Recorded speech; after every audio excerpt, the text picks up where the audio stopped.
Hello नमस्कार मैं पलाक आको एबार आपलोকৰ মাজত পলাশ ব্লগ চেনেলটোলৈ স্বাগতম জনাইছো। আপোনালোক ভালে আছে চাগে? মই বহুত ভাল আছো। কিছুমান ঘৰুৱা প্ৰব্লেমৰ কাৰণে মই ভিডিঅ' দিব পৰা নাছিলোঁ, কিন্তু বৰ্তমান মই হায়দৰাবাদত আছো। হায়দৰাবাদৰ মজা মজা জেগা দেখাবলৈ আপোনালোকৰ মাজত আকৌ আহি আছো পলাশ ব্লগ।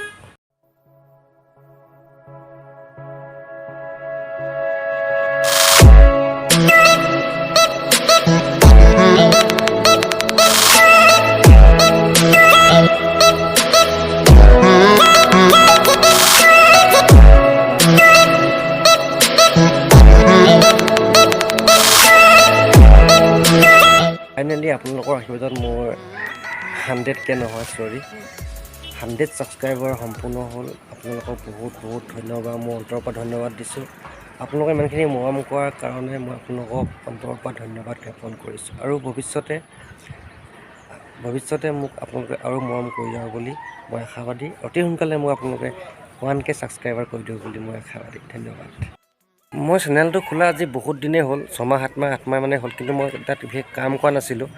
কাম নাই কৰা কাৰণে আৰু বিশেষ গুৰুত্ব দিয়া নাছিলোঁ, আৰু মই নিজৰ ঘৰুৱা প্ৰব্লেমৰ কাৰণে মই ভিডিঅ' আপলোড দিয়া নাছিলোঁ বা ভিডিঅ' বনাব টাইমো পোৱা নাছিলোঁ। কিন্তু টাইম পাইছোঁ এতিয়া পূৰা সম্পূৰ্ণ ফ্ৰী। মই আপোনালোকক দেখাবলৈ পূৰা ৰাজি আছোঁ। হায়দৰাবাদ চিটি দেখাবলৈ ৰাজি আছোঁ। সম্পূৰ্ণ ভাল ভাল জেগা দেখাবলৈ সাজু আছোঁ। আপোনালোকে মোক মৰম আৰু আশীৰ্বাদ কৰিব, আৰু অকণমান প্লিজ শ্বেয়াৰ কৰি দিব ভিডিঅ'টো।